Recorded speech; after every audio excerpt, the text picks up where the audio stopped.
Point है हमारे पास, first point है कि सेट। सेट किसे बोलेंगे? What is set? तो सेट की जो डेफिनेशन है कि a well defined object is called as set.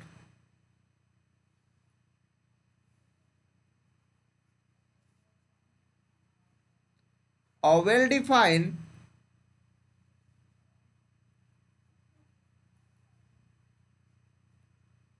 Object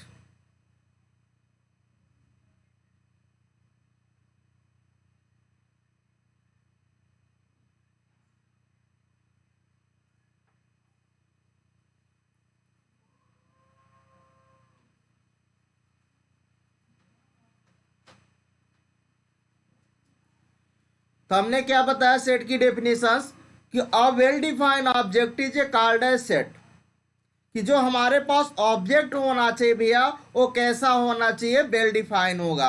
अगर सेट आपका वेल डिफाइन होगा, है ना, जो ऑब्जेक्ट है बेसिकली वो क्या हो? Well define. दैट मीन्स जैसे एग्जांपल्स की अगर हम लोग बात करें तो यहां पर जो मोस्ट पॉइंट है क्या होना चाहिए? सेट आपका कैसा होना चाहिए? वेल डिफाइन होना चाहिए। ये जो आपका ऑब्जेक्ट है वो कैसा हो? अगर वेल डिफाइन है तो आप सेट बोलोगे, अदरवाइज आप सेट नहीं बोल सकते। एग्जांपल्स,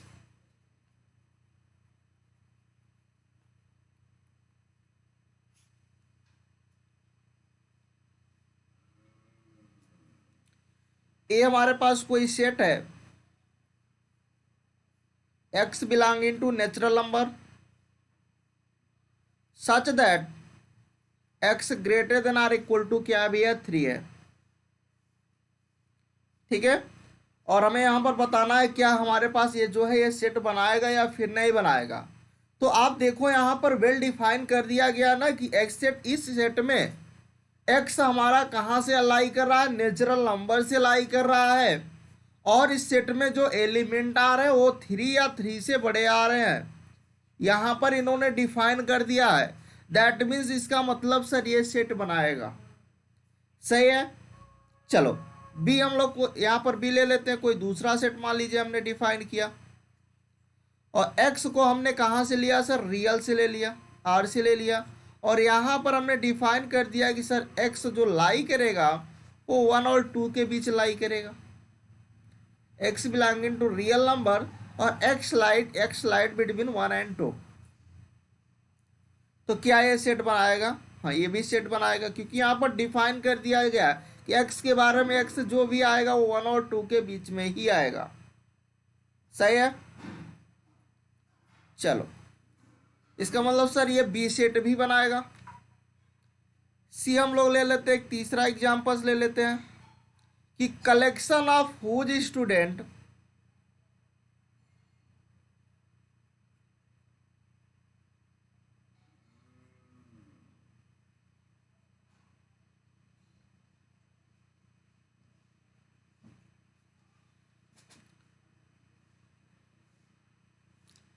which are tall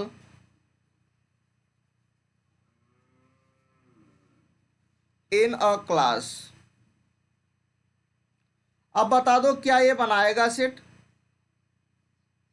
तो देखो यहां पर क्या किया गया कि कलेक्शन, उन स्टूडेंट का कलेक्शन करिए हु इज टाल इन ए क्लास, जो क्लास में भैया क्या हो?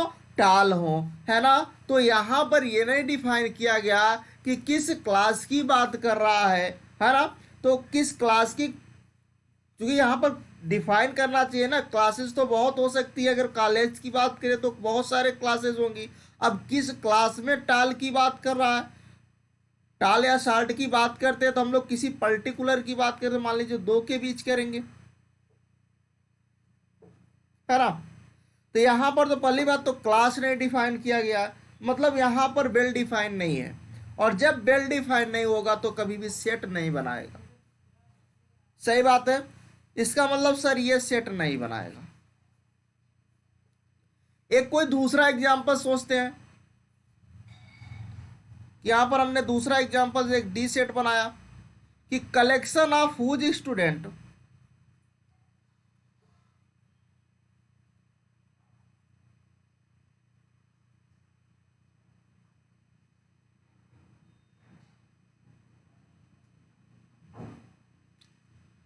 which percent in exam greater than or equal to 60%। क्या भैया ये सेट बनाएगा? यहां पर यह दिखाया गया कलेक्शन उन स्टूडेंट का आप कलेक्शन करिए जिनका एग्जाम्स में 60 या 60% से ग्रेटर मार्क आया है। तो पहली बात किस है ना, कलेक्शन उन स्टूडेंट किस क्लास के बच्चे की बात कर रहा है, किस सब्जेक्ट की बात कर रहा है, तो यहां पर डिफाइन नहीं किया गया है, वेल डिफाइन नहीं है ऑब्जेक्ट।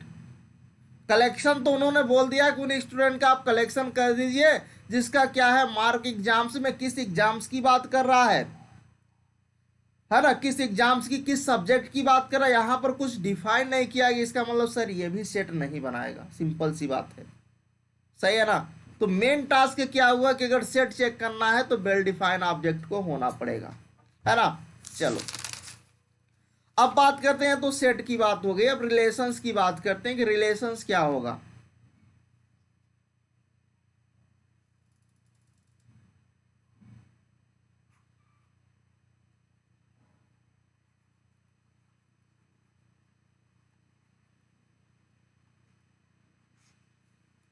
रिलेशन, तो सबसे पहले रिलेशंस की डेफिनेशन लिखते हैं, फिर आगे बात करेंगे कि a relation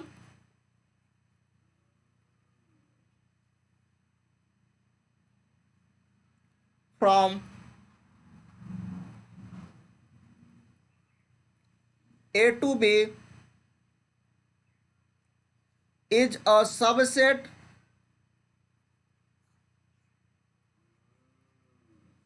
of A cross B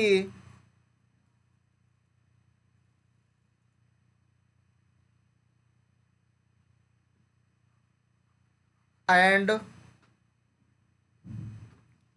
a relation from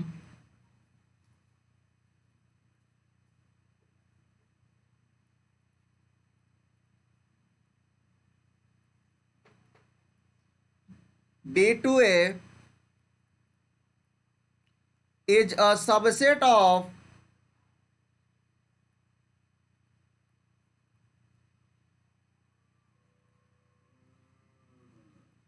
B cross A. हमने क्या लिखा कि a relation from A to B is a subset of A cross B and a relation from B to A is a subset of B cross A. तो हम क्या बोलेंगे कि ये ए और बी में क्या होगा, इसमें रिलेशन होगा। जैसे अगर एग्जांपल्स की बात करते हैं तो यहां पर हम एग्जांपल्स क्या ले सकते हैं,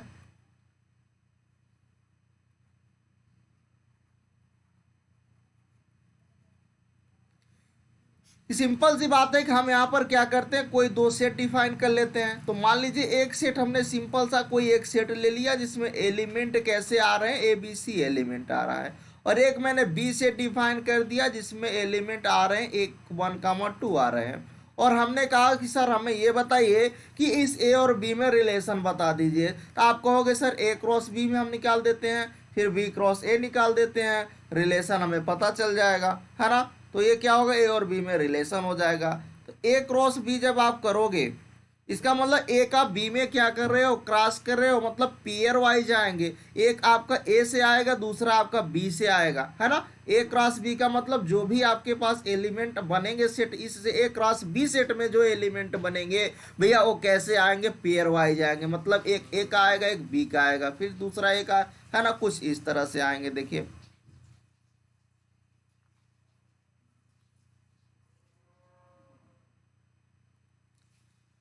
कि यहाँ पर इसका जब इसका मल्टीप्लाई करोगे that means A cross B कर रहे हो तो यहाँ पर आएगा A, 1 आएगा, है ना। फिर दूसरा एलिमेंट पेयर में आएगा कैसा, A, 2 आएगा। फिर बी का स्टार्टिंग करोगे B, 1 आएगा। फिर आपके पास क्या आएगा भैया, B, 2 आएगा। फिर इसी तरह C, 1 आएगा। फिर इसी तरह आपके पास C, 2 आएगा। तो ये क्या हो गया, ए और बी हमारे पास दो सेट डिफाइन थे और हमने क्या दिखा, ए क्रॉस बी का ये क्या हो गए, A cross A to B इसे subset of A cross B क्या है, ये इसके सबसेट है, सही बात है। अब अगर मैं बी क्रॉस ए की बात करूं तो आप कहोगे सर अगर बी क्रॉस ए की बात करना चाहते हो तो भी कर सकते हो, तो बी क्रॉस ए क्या होगा भैया, बी क्रॉस ए करोगे तो अब की बार इसका इसमें मल्टीप्लाई करोगे तो यहाँ पर आएगा 1 ए आएगा, फिर क्या आएगा 1 बी आएगा, फिर अगले बार 1 सी आएगा, फिर 2 ए आएगा, 2 बी आएगा और 2 सी आएगा। सही है, यस या नो, आएगा या नहीं आएगा, सही है ना। चलो भैया आगे बात करते हैं हम लोग कि ए क्रॉस बी और बी क्रॉस ए, तो A to B is a subset of A cross B होगा। अगर बी टू ए में अगर आप देखना चाह रहे हो तो बी टू ए जो होगा वो क्या होगा, सबसेट होगा बी क्रॉस ए का होगा। सही बात है। चलो अब अगर मान लीजिए सर कि ए की कार्डिनलिटी, हमारे पास क्वेश्चंस पूछता है कि सर ए की कार्डिनलिटी एम दे दे और बी की कार्डिनलिटी एन दे दे, तो हम पूछते हैं कि सर ए क्रॉस बी की कार्डिनलिटी क्या होगी, तो आप कहोगे सर एम क्रॉस एन होगी।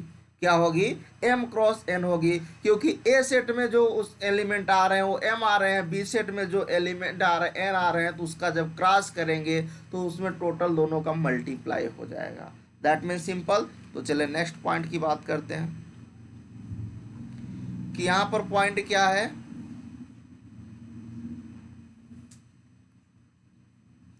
कि if cardinality of A is equal to m and cardinality of B is equal to n, then cardinality of A cross B is equal to m cross n. सही है। तो ए cross B की जो cardinality आएगी, मतलब ए cross B में जो element आएंगे कितने आएंगे, एम क्रॉस एन के इक्वल आएंगे। जैसा कि अभी मैंने एग्जांपल्स दिया, ए में हमारे पास ए की कार्डिनलिटी कितनी थी, 3 थी, बी की कार्डिनलिटी 2 थी, तो अगर ए क्रॉस बी की कार्डिनलिटी आप देखते तो देख लो कितना आ रहा है। देखो ए की कार्डिनलिटी कितनी भैया 3 है, बी की कार्डिनलिटी 2 है, तो जब आपने ए क्रॉस बी करोगे देखो 6 है आपके पास एलिमेंट आ रहा है, इसकी कार्डिनलिटी कितनी आ रही है 6 आ रही है, तो वही बताएगा कि दोनों का मल्टीप्लाई कर दो आपको मिल जाएगा। सही है। चलो अब बात करते हैं सर टाइप ऑफ रिलेशन। ठीक है, तो नेक्स्ट हेडिंग है अपने पास type of relation.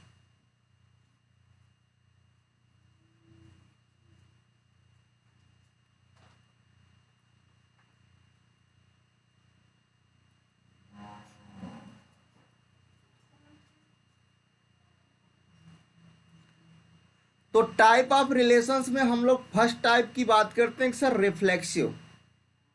Reflexive relation क्या होगा, पहला पॉइंट है reflexive relation.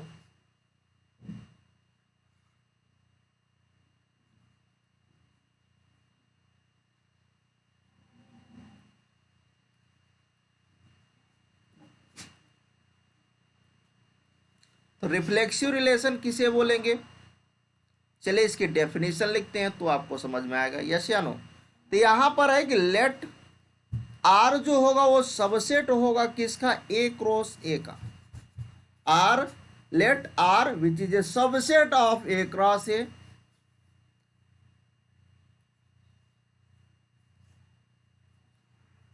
Are is called reflexive relation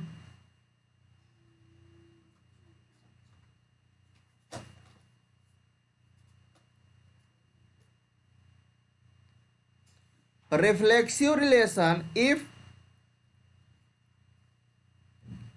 for all small a belonging to capital A, small a कहां से बिलोंग करे, कैपिटल ए से बिलोंग करे, सच दैट अगर स्मॉल ए कैपिटल ए से बिलोंग करता है तो देन ए कामा ए कहां से बिलोंग करेगा, ये इसे आर से बिलोंग करना चाहिए। कैसे सर, क्योंकि अगर ए हमारे पास क्या है, आर जो था भैया वो सबसेट था ए क्रॉस ए का, और हमने एक एलिमेंट फॉर ऑल सभी ए के लिए, ए जो हमने फॉर ऑल ए कहां से बिलोंग कर रहा है, कैपिटल ए से। जो भी मैं एलिमेंट पिक कर रहा हूं ए सेट का वो कहाँ से आ रहा है, मैंने मान लीजिए ए सेट से एक एलिमेंट पिक किया ए, और यहाँ पर जो आएगा, चूंकि यहाँ पर जो सेट है वो कैसा है, पेयर वाइज आएगा। तो ए हमने लिया, ए क्रॉस ए में है, तो क्या होगा, ए कामा ए कहाँ में बिलोंग करे, आर में बिलोंग करे, है ना। तो अगर इसके एग्जाम्पल्स की बात करें तो कैसे इसका एग्जाम्पल्स हम लोग देखेंगे, चलिए थोड़ा समझते हैं इसके एग्जाम्पल्स के बारे में। तो एग्जाम्पल्स क्या लेंगे कुछ,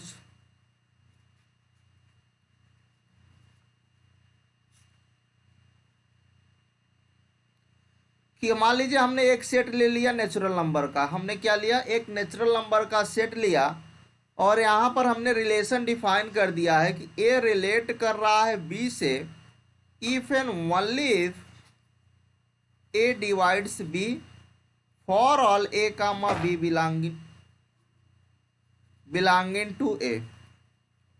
हमने क्या सेट डिफाइन किया, हमने एक सेट लिया नेचुरल नंबर का भैया, उसमें रिलेशन डिफाइन कर दिया कि रिलेट कर रहा है बी से if and only if a divides b for all a comma b belonging to A. So अब यहाँ पर रिलेशन क्या है आपके पास, रिलेशन हमने क्या लिया, आर जो है वो क्या होना चाहिए, सबसेट होना चाहिए, है ना। तो यहाँ पर क्या होना चाहिए, आर जो था वो सबसेट होगा किसका, ए क्रॉस ए का। इसका मतलब यहाँ पर ए जो है वो सेट क्या है, नेचुरल नंबर का है। तो यहाँ पर जो आर जो सबसेट बनेगा भैया किसका बनेगा, आर सबसेट बनेगा एन क्रॉस एन का, बनेगा या नहीं बनेगा। इसका मतलब सर इसमें जो एलिमेंट आएंगे कुछ टाइप के आ रहे होंगे, 1,1 आएगा, 2,2 आएगा, मतलब दोनों बेसिकली इक्वल होंगे ए और बी, है ना। एक ए कामा ए, बी कामा बी, सी कामा सी, इस टाइप, मतलब 1 1 2 2, चूंकि नेचुरल नंबर का है तो नेचुरल नंबर के एलिमेंट लिख रहा हूँ, 1 1 लूंगा, 2 2 लूंगा, 3 3, इस तरह से आपको मिलते चले जाएंगे, ठीक है। तो आपके पास ये क्या हो जाएगा, अगर ऐसा कुछ है pair wise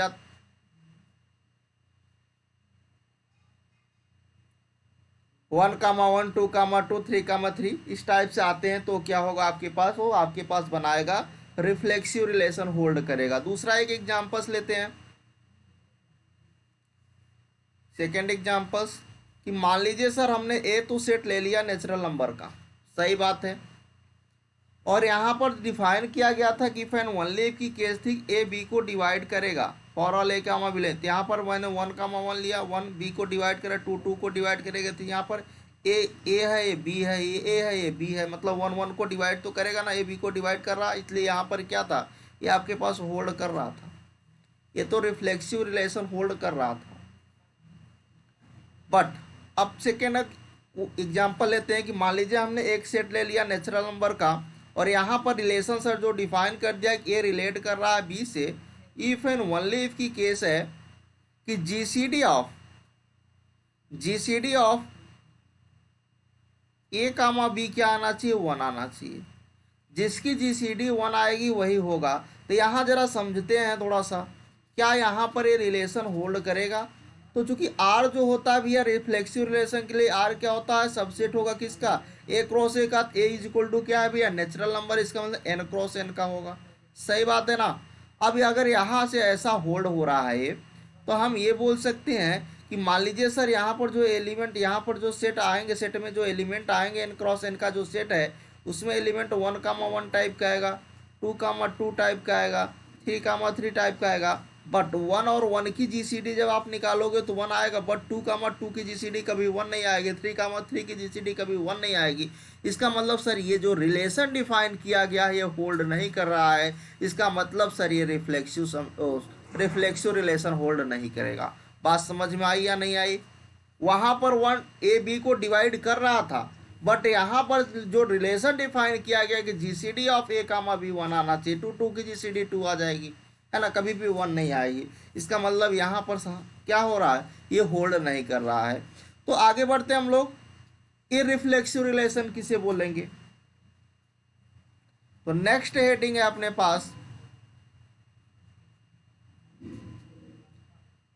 irreflexive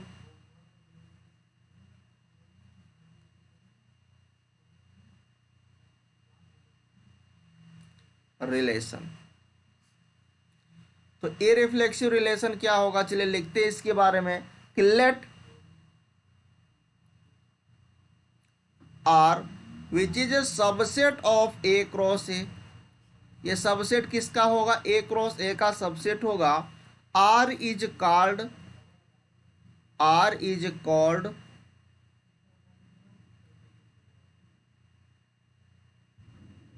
a reflexive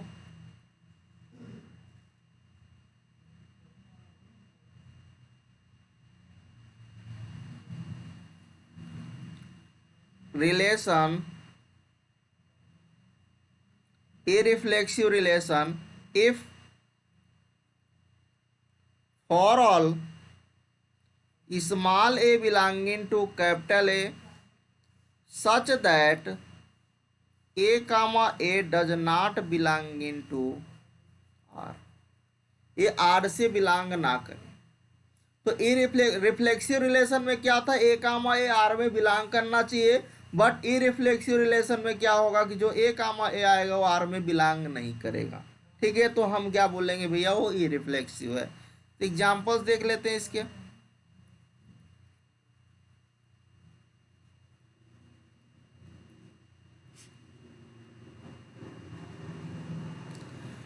examples हम लोग कुछ ऐसा ले लेते हैं कि हमने एक सेट डिफाइन किया। मान लीजिए हमने एक सेट लिया 1 2 3 जिसमें एलिमेंट किस टाइप के आ रहे हैं, 1 2 3 एलिमेंट आ रहे हैं, 3 है, उसकी कार्डिनलिटी 3 है। ठीक है, मतलब 3 एलिमेंट आ रहे हैं।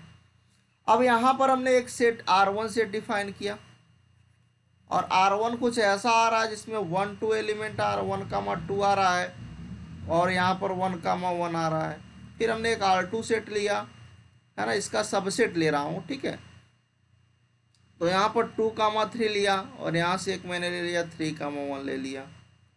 एक मैंने तीसरा सबसेट डिफाइन किया R3, इसमें मैंने 2 2 ले लिया और 3 2 ले लिया।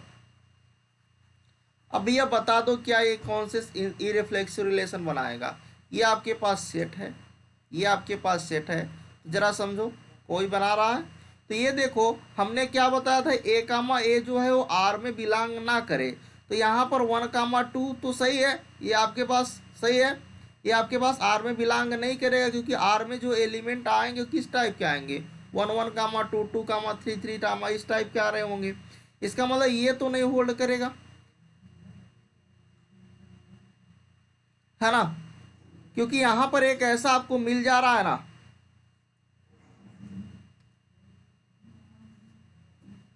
जीसीडी का फुल फॉर्म होता है ग्रेटेस्ट कॉमन डिवाइजर। देखो यहां पर जो है आपके पास है, हाँ R3 नॉट डिफाइन है, R3 भी नॉट डिफाइन है, सही है। मतलब यहाँ पर देखो एक यहाँ पर मैंने क्या बोला था कि ये आपके पास R में बट ये बिलोंग कर जा रहा है, इसका मतलब R3 भी नहीं होगा, R1 भी में 1 1 नहीं कर रहा है, इसका मतलब R2 तो कर रहा है ना, इसमें तो कोई नहीं R में जा रहा है, इसका मतलब R2 तो होल्ड करेगा, सही है, R2 करेगा। ठीक है, अब बात करते हैं कि सर सिमेट्रिक रिलेशन क्या होता है। हमने पढ़ा रिफ्लेक्सिव पढ़ा, ए रिफ्लेक्सिव पढ़ा, अब नेक्स्ट पॉइंट है symmetric relation.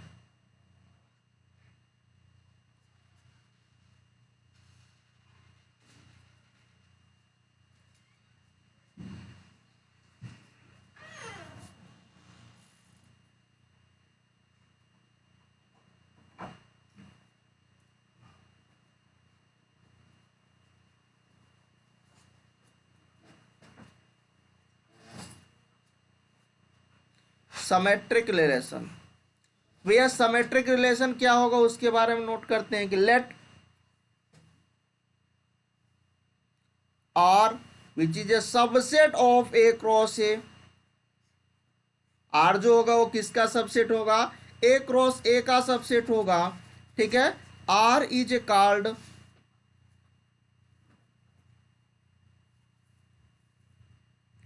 Symmetric relation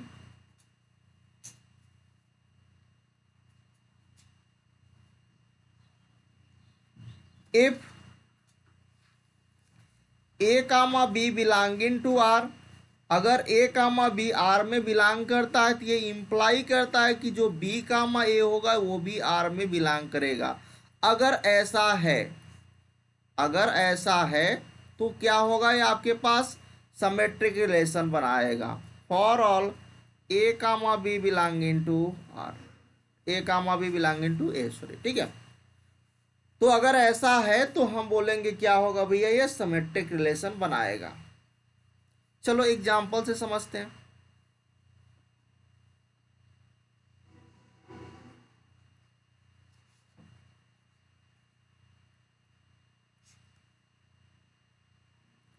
example से कि हमने एक सेट डिफाइन किया। सेट है हमारे पास the set of human being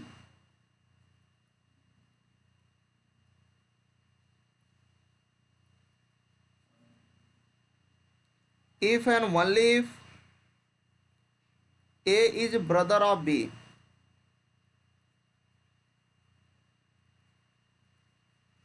हमने क्या सेट लिया कि ए सेट हमने डिफाइन किया कि set of human being if and only a is a brother of b. और हमने सिमेट्रिक रिलेशन क्या बताया कि आर जो होगा सबसेट होगा ए क्रॉस ए को, आर को हम लोग सिमेट्रिक रिलेशन बोलेंगे इफ एंड ओनली इफ, है ना।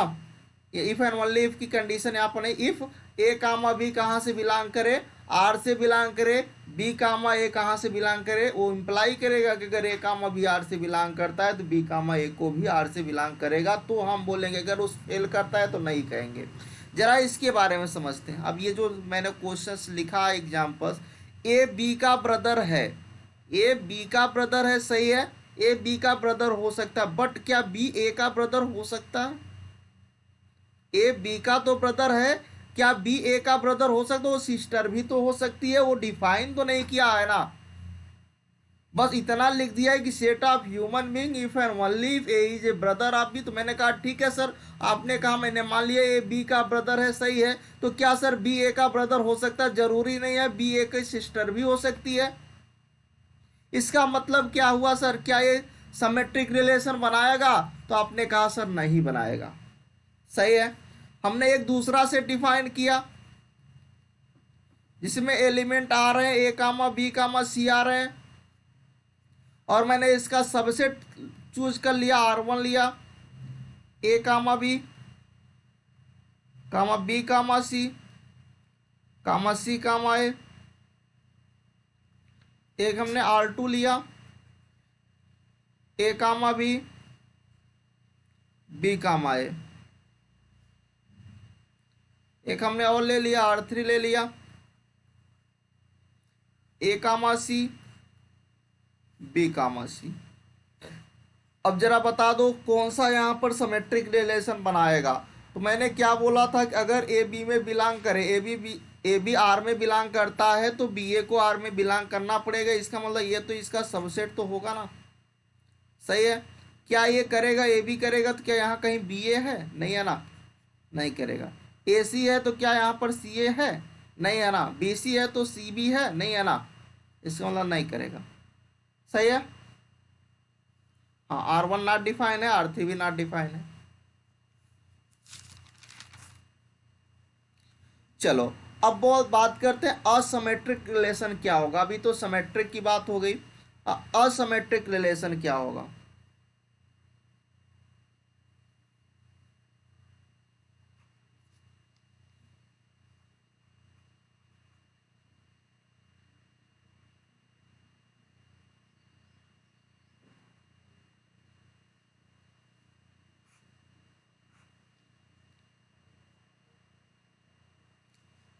Let R which is a subset of A cross A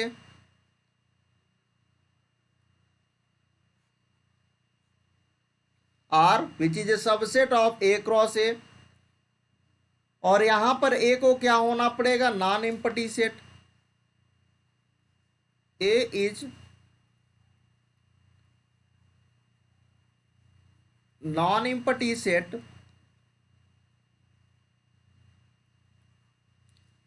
R is called a symmetric relation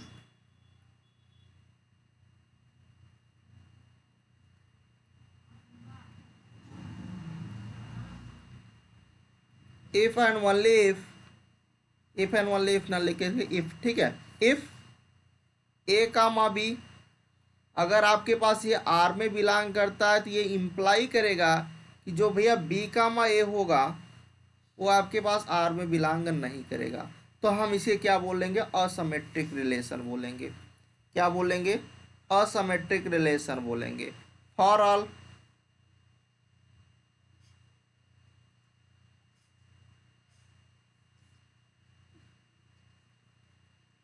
for all a comma b belonging to R, a comma a से belong करेगा, are से नहीं, क्योंकि are तो subset है cross A का, ठीक है, क्योंकि ए ही के हमने दो एलिमेंट पिक किए थे ना। चलो इसका एग्जांपल्स देख लेते हैं।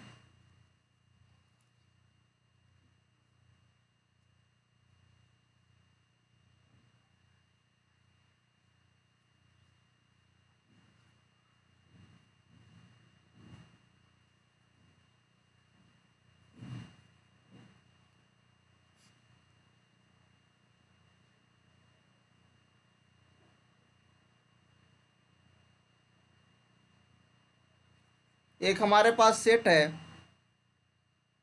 जिसमें एलिमेंट है A B C,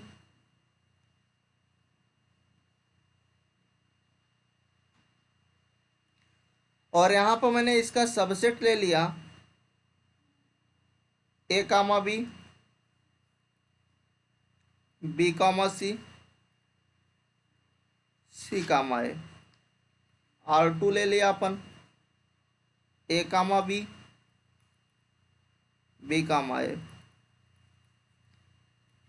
are three ले लिया हमने, ए कामा सी, बी कामा सी।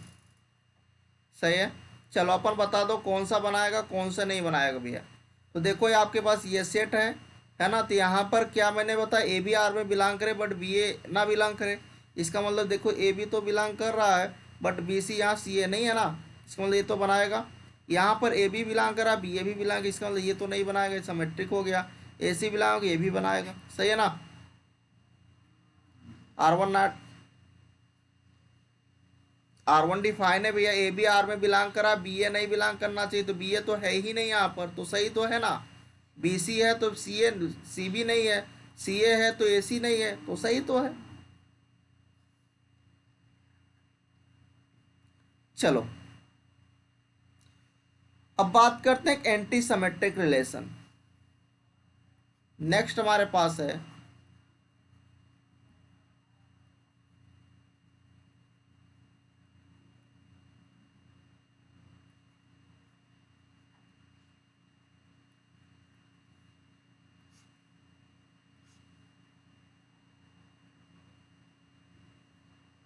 तो एंटी सिमेट्रिक रिलेशन क्या होगा कि let R which is subset of A cross A, R is called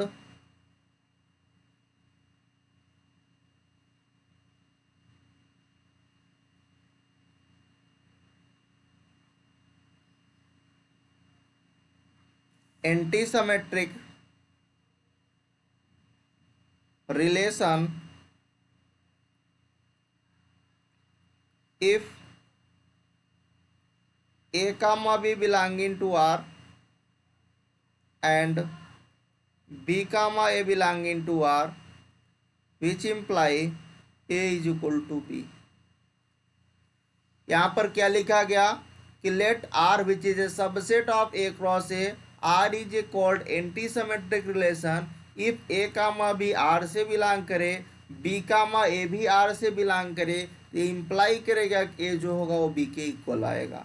कैसे, अब इसका क्वेश्चंस देख लेते हैं, एग्जांपल्स देख लेते हैं।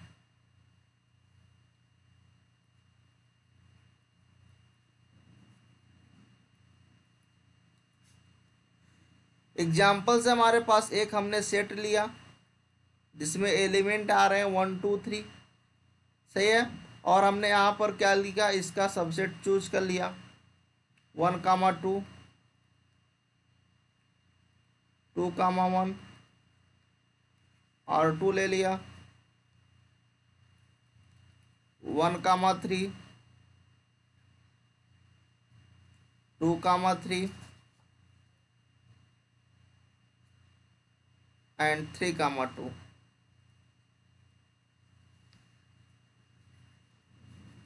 R3 हमारे पास है 1, 2, 2, 3, 3। ठीक है, तो पहले इतना बात करते हैं फिर आगे बात करेंगे इस पर। देखो यहाँ पर ये हमारे पास सेट है, ये सेट है, इसमें एलिमेंट कैसे आ रहा है, 1, 2, 3 आ रहा है। ठीक है, R1 आपके पास क्या है, इसका सबसेट है। तो देखो मैंने क्या बोला था कि ए बी के इक्वल आएगा, तो क्या यहाँ पर आ रहा है, नहीं आ रहा है, गलत है। क्या इसमें आ रहा, नहीं आ रहा, बट इसमें तो आ रहा है ना, 1, 1, 2, 2, 3, 3, मतलब ए बी के इक्वल आएगा। सही बात है, तो R3 तो बनाएगा बट R1 और R2 नहीं बनाएगा। नेक्स्ट एग्जाम्पल्स देखते हैं। सेकेंड एग्जाम्पल्स देख लेते हैं। एक हमने सेट डिफाइन किया कि सेट ऑफ ह्यूमन बीइंग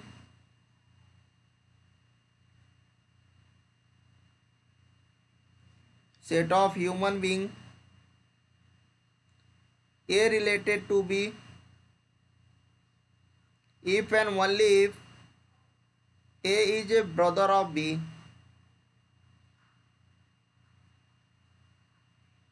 तो क्या ये बनाएगा भैया, बता दो। अभी तो मैंने बताया था यहाँ पर सेट ऑफ ह्यूमन में ए बी से रिलेट कर रहा है, सही बात है। If and only if case है कि ये बी का ब्रदर है तो बी को भी तो ए का ब्रदर होना पड़ेगा, बट यहाँ पर डिफाइन नहीं है कि बी भी ए का ब्रदर होगा, सिस्टर भी तो हो सकती है। इसका मतलब आपके पास यार क्या होगा, एंटी सिमेट्रिक नहीं बनाएगा, क्योंकि ए बी के इक्वल आएगा तभी बनाएगा। बट यहाँ जरूरी नहीं है कि ए बी का ब्रदर है तो बी भी ए का ब्रदर ही हो, सिस्टर भी तो हो सकती है। ठीक है, चलो इसका मतलब आपके पास ये तो नहीं बनाएगा। अब हम लोग एक और एग्जांपल्स ले लेते हैं, थर्ड एग्जांपल्स, कि एक हमने ले लिया सेट नेचुरल नंबर का और रिलेशन यहाँ पर है डिविजिबिलिटी रिलेशन है।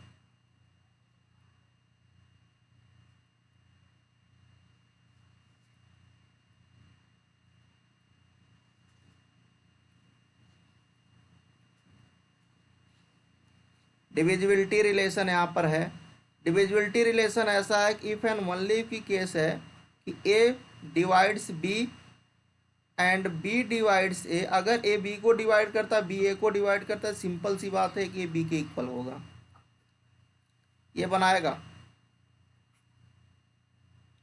आप देख लो कि कोई भी आप ले लो, कोई दो ले लो। मान लीजिए आपने ए अगर बी को डिवाइड करता है, बी ए को डिवाइड करता है, तो ये इंप्लाई करेगा कि ए जो होगा बी के इक्वल होगा, है ना। क्यों, आप तभी वो ऐसा एलिमेंट, जैसे अगर मान लीजिए काउंटर एग्जांपल्स आप सोचना चाह रहे हो, एग्जांपल्स जैसे मैंने कहा जनरल, आप कहोगे सर कैसा एलिमेंट। मान लीजिए मैंने यहाँ पर 2 लिया और यहाँ पर भी मान लीजिए मैंने यहाँ पर कहोगे सर मैंने एक एलिमेंट 2 ले लिया। मैंने कहा ठीक है, आपने ए को 2 ले लिया, बट आप कहोगे सर मान लीजिए बी को मैंने 4 ले लिया। आप कहोगे बी को 4 ले लिया, ठीक है, यहाँ तो करेगा बट यहाँ भी तो करना चाहिए। तो 4 क्या 2 को डिवाइड कर पाएगा, नहीं ना। इसका मतलब जब भी लोगे आप 2 2 लोगे, 4 4 लोगे, है ना, इस टाइप का लोगे, तो जो भी लोगे ए बी के इक्वल आ रहा है या नहीं आ रहा है। तो यही लिखा गया ना कि ए बी के इक्वल आएगा, तो होल्ड तो कर रहा है ना।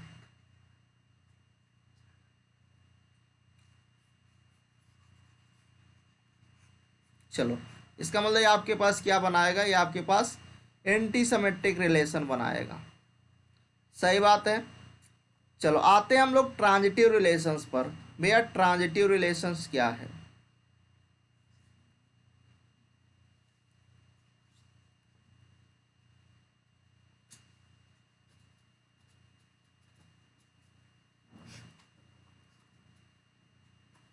इसके बारे में अपन नोट करते हैं कि late R which is a subset of A cross A, R which is a subset of A cross A, R is called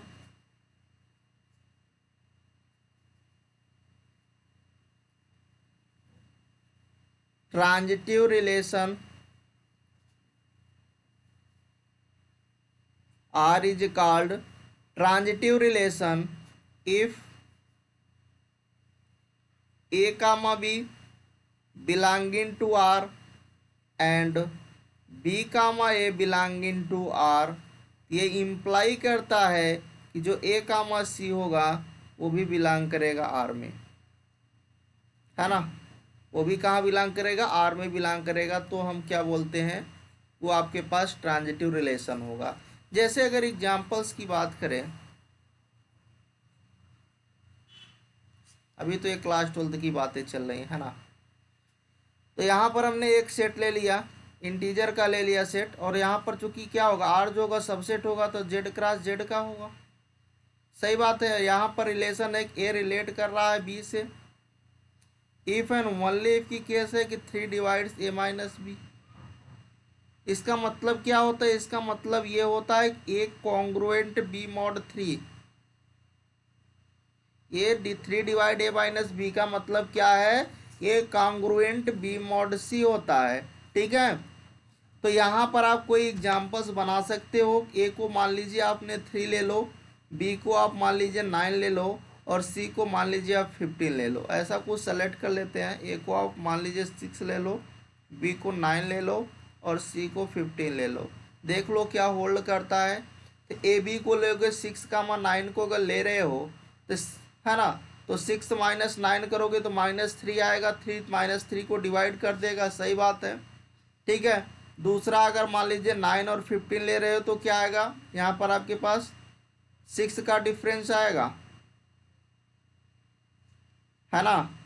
और यहाँ से आपके पास क्या होगा 9, है ना। तो क्या डिवाइड करेगा, देखिए आपको ए बी लेना है। एक मिनट, यहाँ पर मिस्टेक लिखा गया है, यहाँ बी सी होना चाहिए। ए बी बी सी तो ए सी आएगा। ठीक है। तो यहाँ बी सी लोगे तो ना यहाँ 6 आएगा, है ना। तो यहाँ से इसको डिवाइड करना चाहिए, ये होल्ड करेगा ट्रांजिटिव। ए बी आर में बिलोंग करे, बी सी भी आर में बिलोंग करे, तो ए सी को भी बिलोंग करना पड़ेगा। सही बात है ना। तो कर तो जाएगा, क्योंकि 3 डिवाइड्स क्या होना चाहिए, ए माइनस बी आना चाहिए। तो इन दोनों का जब आप करोगे 3 से डिवाइड करोगे हो जाएगा -3। यहाँ पर जब करोगे तो क्या आएगा, -6 आएगा, कर जाएगा। इन दोनों को जब आप करोगे तो भी कर जाएगा। इसका मतलब होल्ड तो करेगा ना। सही बात है ना। मैंने एक एग्जांपल्स बता दिया। अब आते हैं इक्विवेलेंस रिलेशंस क्या होता है। Equivalence relation,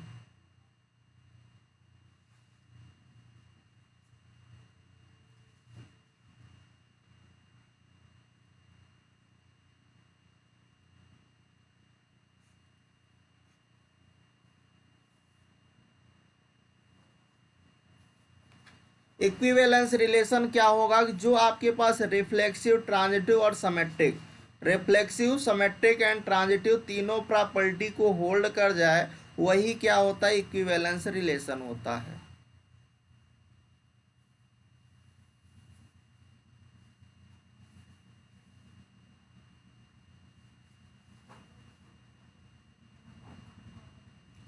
reflexive relation,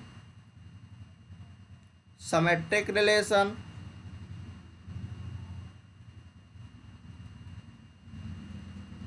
and transitive relation.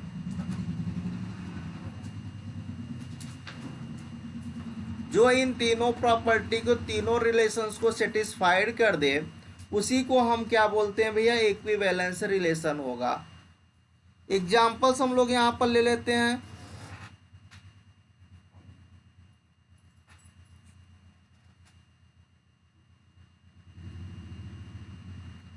कि यहां पर हमारे पास है कि let A be the set of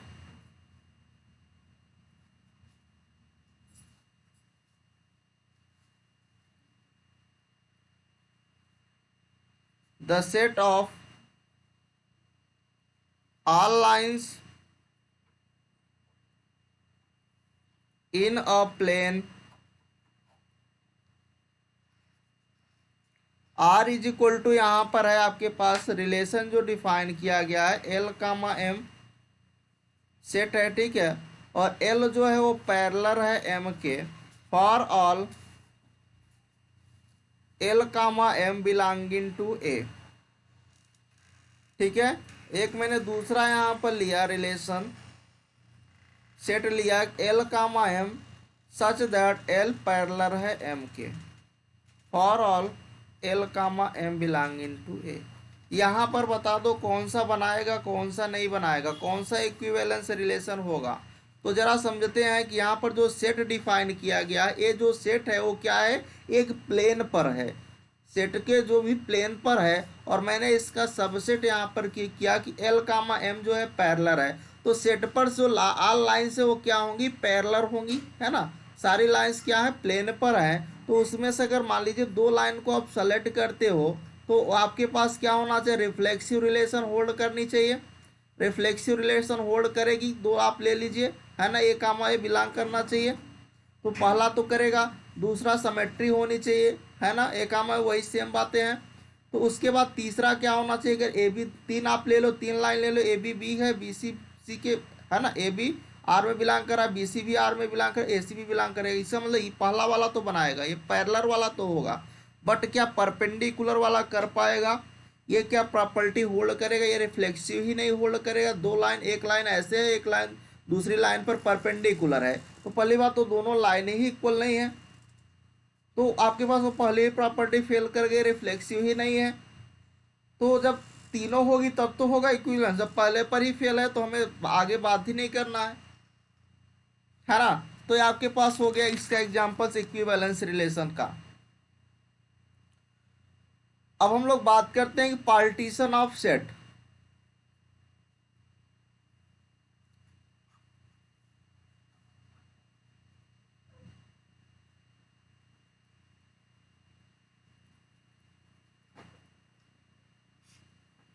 late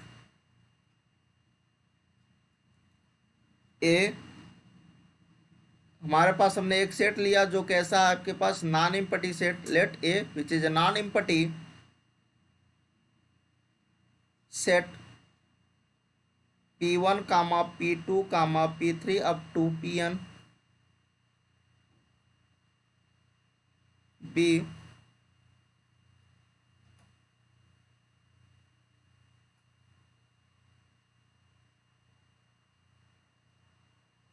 P1 P2 up to Pn be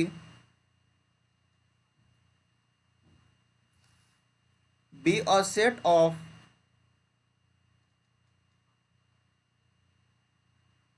A such that, यहाँ पर पॉइंट है, फर्स्ट पॉइंट कि P i intersection P j जो होगा वो क्या होना चाहिए, फाई आना चाहिए।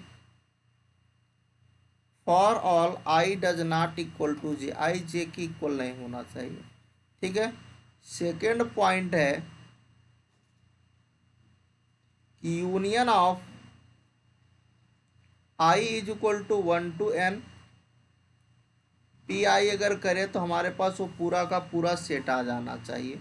तो यहाँ पर पार्टीशन ऑफ सेट में आपको दो पॉइंट्स बताया गया कि सबसे पहला पॉइंट यहाँ पर यह है कि सेट जो होना चाहिए नॉन एम्प्टी होना चाहिए, है ना, A is a non empty set, और P1 P2 up to Pn be a set of A. P1 P2 P3 जो है क्या पार्टीशन है, किसके, सेट ए के हैं। तो अगर आप पी आई इंटरसेक्शन किसी दो पार्टीशंस का आप इंटरसेक्शंस करो तो उसमें कोई भी कॉमन नहीं आना चाहिए, मतलब फाई मिलना चाहिए, ठीक है। और जहाँ पर I does not equal to J होना चाहिए, मतलब सेम आप नहीं ले सकते, डिफरेंट डिफरेंट आपको सेलेक्ट करना पड़ेगा।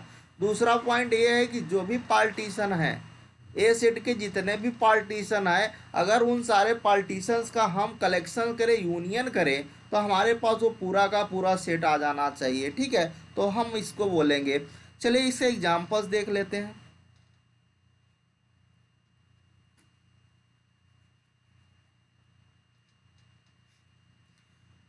एग्जांपल्स क्या होगा इसका, एक हमने ए सेट ले लिया जिसमें एलिमेंट है 1 2 3, और हमने इसका पार्टीशन करना शुरू किया, है ना।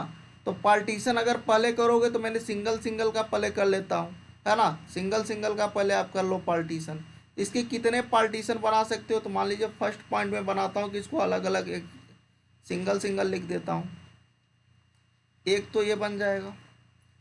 दूसरा बनाता हूँ कि दो को ले लेता हूँ, एक को अलग कर देता हूँ,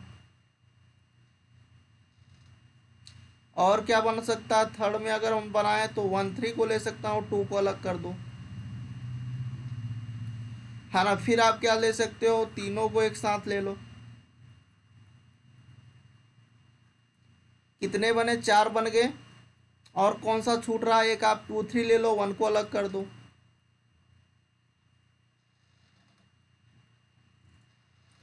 तो 3 है तो आपके पास कितने पार्टीशन इसके आएंगे, 3 होंगे तो इसके 5 पार्टीशन आएंगे। कितने आएंगे, 5 पार्टीशन आएंगे। इसके सिवाय और आप कोई बना सकते हो। मैंने अलग अलग लिया, सिंगल सिंगल, फिर 2 को लिया, तीसरे को अलग किया, फिर इन दोनों को लिया, इस यहाँ पर तीसरे इस वाले को अलग किया, फिर हमने क्या किया, इन दोनों को इन दोनों को इन दोनों को इन दोनों को, है ना, फिर इन दोनों को लिया तो 2 को अलग कर दिया, है ना। तो आपके पास क्या हो गया, सारे बन गए। फिर एक बार पूरा का पूरा आ गया। तो टोटल कितने बने इसके पार्टीशन, 5 पार्टीशन आए। तो यहाँ पर मैं पॉइंट लिखूँगा और आपको ये ध्यान में रखना होगा कि अगर मैं पार्टीशन, आपके पास ए कोई सेट है और उस सेट की कार्डिनलिटी 1 है, ए सेट है, उस सेट की कार्डिनलिटी 1 है, मतलब उस सेट में जो सेट है उस सेट में ओनली एक ही एलिमेंट आ रहा है, उसका जो पार्टीशन आएगा 1 का वो 1 ही आएगा। पहला पॉइंट, ठीक है, नोट्स पॉइंट में आप डाल लीजिएगा। सेकेंड पॉइंट ये है कि अगर ये जो सेट है उसमें 2 एलिमेंट आ जाएं, उसका जो पार्टीशन होगा वो कितना होगा, 2 का पार्टीशन 2 ही आएगा।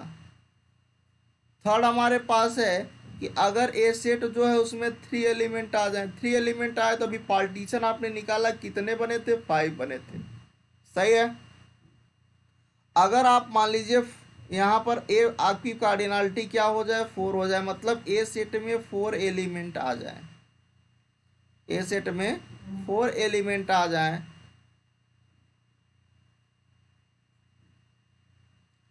तो पार्टीशन 4 का जो पार्टीशन होगा वो उसमें 15 एलिमेंट 15 आएगा। कितना आएगा, 4 का पार्टीशन 15 आएगा, 3 का पार्टीशन 5 आएगा, 2 का पार्टीशन 2 आएगा, 1 का पार्टीशन 1 आएगा। इतना मोर देन है। इसका एक फार्मूला भी है, तो फार्मूला पर नोट कर लेते हैं।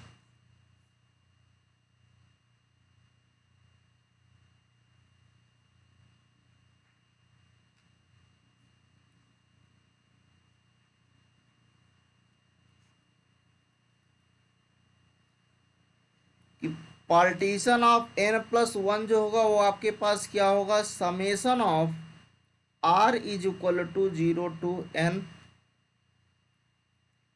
NCR PR आएगा। क्या आएगा, NCR PR आएगा। अब जैसे एग्जाम्पल्स की बात करें तो एग्जाम्पल्स आप पार्टीशन ले लो 4 का, इसी का पार्टीशन चेक कर लो। पार्टीशन 4 को आप क्या लिखोगे, 3 प्लस का 1 लिखोगे। फिर आपके पास यहाँ पर क्या आएगा, summation of r is equal to 0 और 2, कहाँ तक आप जा रहे हो, 3 तक जाओगे, क्योंकि 3 प्लस 1 करोगे, n+1 है ना, n तक जाते हैं। और यहाँ पर क्या आएगा, 3C NCR P1 आएगा।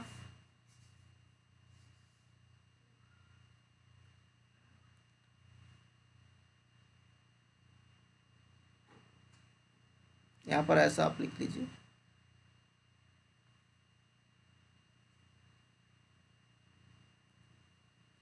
क्या आएगा यहाँ पर, NCR, और यहाँ पर क्या आएगा, PR आएगा, है ना, 0 से 3। अब आप इसको अलग अलग करना शुरू कर दीजिए। तो इसको समेशन से हटाओगे तो क्या आएगा, पहले 3C0 आएगा और यहाँ पर P0 आएगा, सही है। फिर क्या आएगा, 3C1 आएगा, P1 आएगा। फिर क्या आएगा, 3C2 आएगा, P2 आएगा। फिर आपके पास क्या आएगा, 3C3 आएगा, P3 आएगा। देख लो, 3C0 1 होता है और पार्टीशन 0 का पार्टीशन 1 आता है। यहाँ पर आप पार्टीशन आप 0 लिख लीजिएगा, 1 आता है, ठीक है। तो यहाँ पर क्या आएगा, 3C0 क्या हो जाएगा, 1 हो जाएगा, तो यहाँ पर 1 ही मिलेगा। 3C1 क्या होगा, 3 आएगा यहाँ से, और पार्टीशन 1 का पार्टीशन 1 हो जाएगा तो 3 ही आएगा। 3 इंटू 1 कर लीजिए। 3C2 का निकालोगे तो आपके पास यहाँ पर क्या आएगा, 2 का पार्टीशन 2 आएगा, 3C2 करोगे तो आपके पास यहाँ पर 6 आ जाएगा। कितना आएगा, 6 आएगा, है ना। यहाँ से 3 आएगा, यहाँ से 2 आएगा, तो 3 2 जा 6 हो जाएगा, और 3 से 3 1 होगा, और P3 का पार्टीशन 5 था तो 5 हो जाएगा। ऐड कर लो, 3 4 10 15 आ गया। तो वही तो लिखा था पार्टीशन ऑफ 4 कितना होगा, 15 होगा। तो इस फार्मूले से आप निकाल सकते हो। अब हम लोग बात करेंगे नेक्स्ट लेक्चर में